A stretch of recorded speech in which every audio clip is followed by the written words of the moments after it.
सुजाता देवी के 3 बेटे और 3 बहुएं थी। 2 बहुएं रेखा और उमा अमीर घर से आई थी, जबकि सबसे छोटी बहू कोमल गरीब घर की थी। इसीलिए सुजाता देवी अपनी दोनों बहू रेखा और उमा के साथ ज्यादा अच्छा व्यवहार करती थी, पर अपनी छोटी बहू कोमल को वो कुछ नहीं समझती थी। इसीलिए रेखा और उमा भी अपनी देवरानी कोमल की हर समय इंसल्ट ही करती रहती थी। माँ जी देखिए ना, कोमल तो बिल्कुल गरीबों वाली हरकतें करती है। दाल में घी ऐसे डाला है मानो उबली हुई दाल ही हो बिना तड़के की। और रोटी तो देखिए माँ जी, रोटी में घी भी नहीं लगाया, सूखी रोटी आगे रख दी। कोमल इधर आ, मैं तुझे अभी बताती हूँ। अरे तू गरीब घर से आई है तो तू हमें भी गरीब समझने लगी है क्या? जब घर में किसी चीज की कोई कमी नहीं है तो तू इतनी कंजूसी क्यों करती है? हाँ, आज तूने खाने में देसी घी क्यों नहीं डाला? माँ जी देसी घी खत्म हो गया है, जो था वो मैंने यूज कर लिया। माँ जी अभी 2 दिन पहले ही तो देसी घी आया था, इतनी जल्दी इसने खत्म भी कर दिया। कहीं ये देसी घी खुद तो नहीं खा जाती, क्योंकि इसने मायके में तो कभी देसी घी खाया ही नहीं होगा। नहीं माँ जी, घी तो रखा था, पर कल रेखा भाभी और उमा भाभी ने मुझे पिन्नियां बनाने के लिए बोला था, तो सारा घी पिन्नियां बनाने में ही लग गया। अरे अब तू मेरी बहुओं के खाने पर भी नजर लगाएगी? तेरी इतनी हिम्मत? अरे तू गरीब घर की है, इसीलिए तू ऐसी हरकतें करती है। चल जा यहाँ से। रेखा बहू, लाला को फोन कर दे, नौकर के हाथ 5 किलो देसी घी भिजवा देंगे। कोमल रोती हुई रसोई में चली जाती है। उससे अक्सर ही ऐसे अपमान सहने पड़ते थे। नया साल आने वाला था। घर में नए साल की पार्टी की तैयारी चल रही थी। रेखा और उमा दोनों ने ही अपने मायके वालों को नए साल की पार्टी के लिए इनवाइट किया हुआ था। बस कोमल के ही मायके वाले रह गए थे। माँ जी हमने अपने अपने घर में तो सबको बोल दिया है नए साल पर आने के लिए, पर कोमल के घर वालों को बोलना भी रह गया है। कैसे करना है फिर? अरे छोड़ो ना, उन भिखारियों को बुलाने की क्या जरूरत है। पार्टी में तुम दोनों के घर से सब लोग आ जाएंगे। अब तुम्हारे मायके वालों में और कोमल के मायके वालों में बहुत फर्क है। नहीं माँ जी ऐसा मत कीजिए, मैं तो कहती हूँ इसके मायके वालों को बुला ही लेते हैं। सबके सामने उनका ऐसा अपमान करेंगे कि ये हमेशा याद रखेंगी। कान इधर लाइए, मैं आप सबको समझाती हूँ। रेखा और उमा अपनी सास के साथ मिलकर कोमल के मायके वालों को अपमानित करने की योजना बनाती हैं। बहू, घर में नए साल की पार्टी है, रेखा और उमा के मायके वाले भी आ रहे हैं, तो मैं चाहती हूँ कि तुम भी अपने मायके वालों को न्योता दे दो। इस बार नया साल हम सब मिलकर मनाएंगे। जी माँ जी मैं फोन कर देती हूँ। अब आएगा मजा, आने दो इसके मायके वालों को। कोमल को जरा सी भी भनक नहीं थी कि उसकी पीठ पीछे उसकी सास और जेठानियां उसके खिलाफ क्या षड्यंत्र रच रही है। 31 दिसंबर का दिन आ जाता है। कोमल के ससुराल में पार्टी की तैयारी चल रही थी।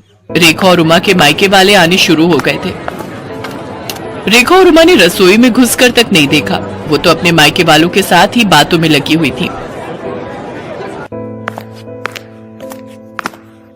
कोमल बहू, मेहमानों को पकवान परोस दिए ना? अच्छे से घी मिर्च मसाले बढ़िया डाले हैं ना? कोई कंजूसी मत करना। मेहमान खुश होकर जाने चाहिए। और तुम्हारे माता पिता भाई बहन सब कहाँ रह गए? बड़ी देर कर दी उन्होंने आने में। वो लोग भी समय पर आ जाते तो पार्टी का मजा ले लेते। जी माँ जी मैंने सबको खाना परोस दिया है और वो मम्मी से मेरी बात हुई थी, बस पहुँचने वाले हैं। तभी कोमल के मम्मी पापा और भाई बहन आ जाते हैं। नमस्ते जी नमस्ते, आओ आओ, बड़ी देर कर दी आप सबने आने में। आज 31 दिसंबर की वजह से बहुत भीड़ थी, ऑटो भी नहीं मिल रहा था। बड़ी मुश्किल से ऑटो मिला तो हम पहुंचे हैं। हाँ हाँ मैं तो भूल ही गई थी, वो रेखा बहू और उमा बहू के घर वाले गाड़ी से आए हैं ना, तो मुझे आप लोगों का ध्यान ही नहीं रहा कि आप लोगों के पास तो गाड़ी ही नहीं है, और आप लोगों की तो इतनी हैसियत भी नहीं है कि गाड़ी खरीद सको। खैर छोड़ो, आओ आप सबको रेखा बहू और उमा बहू के घर वालों से मिलवाती हूँ। समधन जी ये कुछ मिठाई लाए थे नए साल के आने की खुशी में। रख दीजिए, वैसे हमारे घर तो वो बड़ी दुकान है ना जो बाजार में है, वहीं से शुद्ध घी की मिठाई आती है। देखते हैं, अगर हमने नहीं खाई तो घर के नौकरों को दे देंगे, उनका भी तो नया साल है। कोमल सब सुन और समझ रही थी। वो अब तक ये जान चुकी थी कि उसके मायके वालों का बहुत अपमान हो रहा है, पर वो उस समय चुप रही। कोमल की जेठ जेठानी अपने अपने घर वालों की आवभगत में व्यस्त हो गए। सूरज ये सब देख रहा था। कोमल, अपने मम्मी पापा के लिए भी प्लेट लगा दो, सब लोग खाना खा रहे हैं। तुषार, ज्योति, चलो तुम लोग भी खाना खा लो, चलो। जी हाँ, बस मैं लगा ही रही हूँ। मम्मी पापा, तुषार, ज्योति, आओ बैठो, मैं आप सबको भी खाना परोस देती हूँ। कोमल जैसे ही खाना लेने रसोई में जाती है, वो देखती है सारे बर्तन खाली थे, उसमें खाना था ही नहीं। कोमल घबरा जाती है। अरे, बर्तनों में तो खाना ही नहीं है, मैंने तो बहुत सारा खाना बनाया था। क्या हुआ कोमल, तुम परेशान क्यों? अपने घर वालों के लिए खाना लगाओ, अच्छा नहीं लगता वो सब ऐसे ही बैठे हुए। क्या खाना लगाऊं? खाना तो बचा ही नहीं है। मैंने इतने सारे पकवान बनाए थे, बल्कि ज्यादा ही बनाए थे। रसोई में तो कुछ भी नहीं है। अच्छा नहीं लगता सबसे इस बारे में पूछना। रुको, मैं कुछ करती हूँ।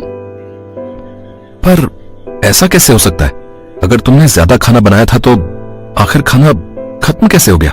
मैं अभी माँ और भाभीियों से ये बात पूछता हूँ। नहीं नहीं, अच्छा नहीं लगता, सब मेहमानों के बीच में बैठे हैं। कोई नहीं, मैं सबके लिए कुछ और बना देती हूँ, थोड़ी देर लगेगी। रुको, मैं बाजार से कुछ ऑर्डर करता हूँ। तुम कहाँ इतनी जल्दी जल्दी सब कुछ बना पाओगी? नहीं नहीं, बाजार का मंगवाओगे तो सबको पता चल जाएगा। आप टेंशन मत लो, मैं कुछ बना लेती हूँ। कोमल के मायके वाले बहुत देर तक बैठे रहे। कोमल सूरज को कुछ मंगवाने के लिए भी मना कर रही थी, क्योंकि उसके मम्मी पापा वगैरह को तो ये बात पता थी कि कोमल ने सारा खाना घर पर ही बनाया है।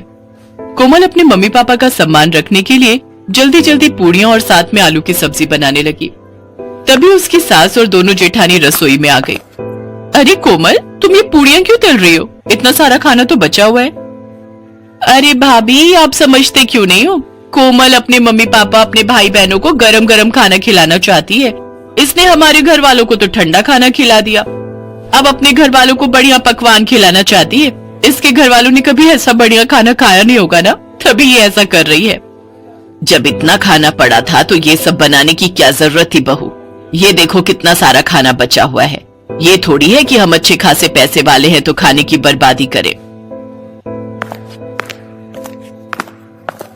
माँ जी, थोड़ी देर पहले तक ये खाना नहीं था। रसोई में सारे बर्तन खाली थे। मुझे नहीं पता था कि भाभीियों ने सारा खाना कमरे में रखा हुआ है। मुझे सब समझ आ गया है माँ जी।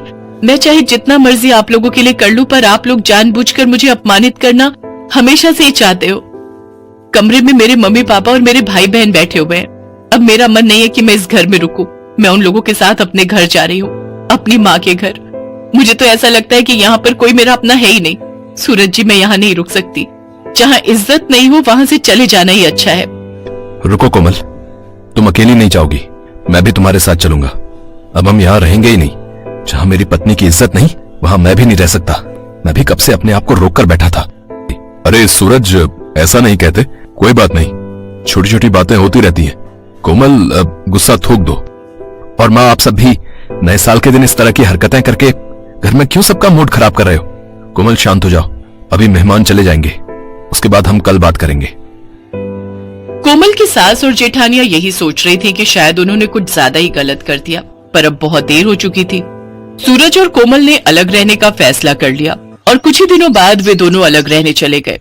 कोमल की सास और जेठानियों को बाद में खुद पर पछतावा होने लगा, क्योंकि कोमल के रहते उन्हें कोई काम ही नहीं करना पड़ता था। पर कोमल के जाने के बाद उनके सिर पर घर की सारी जिम्मेदारी आ गई और उन्होंने कोमल जैसी अच्छे स्वभाव वाली बहू का साथ खो दिया। कोमल अपने पति सूरज के साथ अपने छोटे से घर में सुकून से नए साल में नई जिंदगी की शुरुआत करती है। Thanks for watching.